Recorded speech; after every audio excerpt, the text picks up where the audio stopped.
what I was told is there are so many programs that this is like, as you clean them, it is like taking a straw out of a big stack of hay or a bale of hay.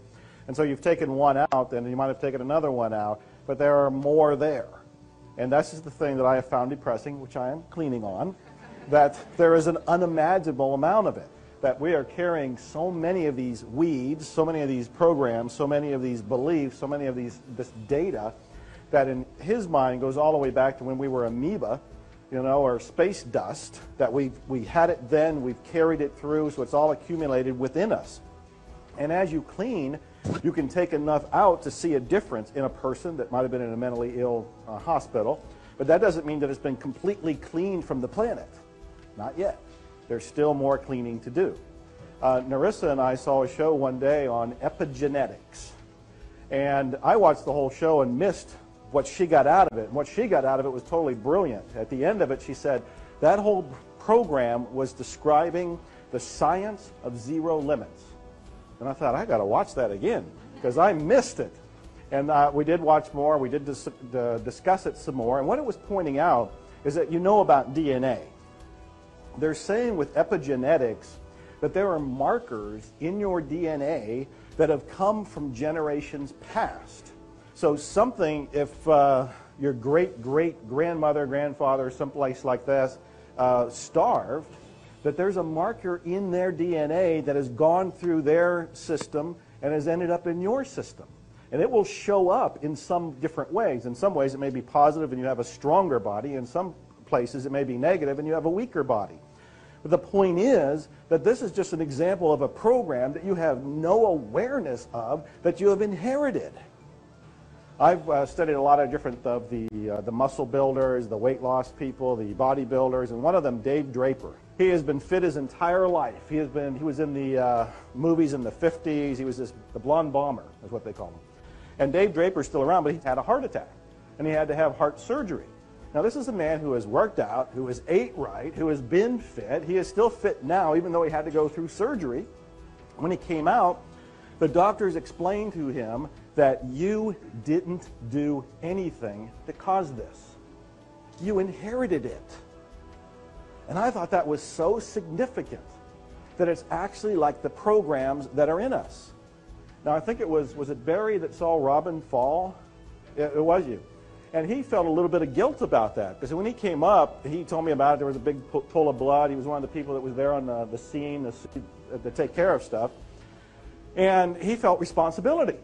And he actually even asked me, he says, was I responsible for that? And what I heard what he was asking was, am I guilty for causing that? Am I to blame for that? And this is not about guilt or blame. Guilt and blame are actually programs. This is about 100% responsibility. It doesn't mean that you look within and go, why? Why did I do that to her? It means, oh, I have more cleaning to do. And you just keep cleaning. This morning when I looked at my blog, somebody had posted a comment that said they were very skeptical about Zero Limits, the book, and saying something as simple as, I love you, I'm sorry, please forgive me, and thank you. But they were laying in bed, and there was a lot of noise going outside, and they apparently were in an apartment, and it was very noisy outside with a party going on and so forth. And they decided they would just try it. And so they laid in bed saying, I'm sorry, please forgive me, thank you, and so forth. And they said almost instantly, the party stopped. The noise stopped, and she went to bed, and she went to sleep. I wanted to point out, first, the simplicity of this, and then second, something I think is very important. You're not doing the cleaning to get something. You're doing the cleaning to clean. You're not doing the cleaning to get a particular result, because if you're trying to get a particular result, you're still in the world of the data, of the ego, of intention, of trying to control everything from your little itsy-bitsy conscious mind. What you're trying to do is erase, constantly erasing, so that what you do receive is inspiration. Then when the inspiration comes, there's a purity to that is coming from zero, that is coming from the divine, and that's what you step into. I keep referring back to this TV show thing, and I want you to realize that I'm not making it happen. I am not trying. I am cleaning. And as I'm cleaning, things happen. But I'm not trying to make them happen. Somebody asked me yesterday about all the things that I do, that I'm an incredibly prolific writer. I'm pretty much the Book of the Month club now. Almost every month I have a new book coming out. There's probably more books coming out than most people have read since high school. You know, and they can't keep up with them. I have people who are fans of mine who are on my mailing list who try to keep up, who complain, you write too much. I can't buy all of your books. I can't read all of your books. I can't read all of your blog posts. And they think that I'm just doing a whole lot of effort. I'm doing a whole lot of struggle. But what's really happening is it's play. It's an effortless activity. And this is what happens when you come from inspiration. When you just keep cleaning and the divine says something like, write this book, Joe, or whatever it happens to be, it's easy for me to do it. Now, when you look at me doing it, it may seem like intense effort because you're trying to imagine what it would be like for you to do it. But when I do it, it's natural for me. It's much like you with your sonnet over there. I don't want to have to go and memorize it. I don't want to have to go and perform it. That's not my inspiration. It might be at one day. It might be at one point. As I keep cleaning, I might wake up one day and I'll have the inspiration to go pull something out of one of my favorite books and to memorize it and to actually turn it into a theatrical experience. But until that happens, it'll feel like work to me because it won't be natural. The cleaning was to be done so he or she would be okay with the moment. And out of that moment, he or she may have been inspired to do something else.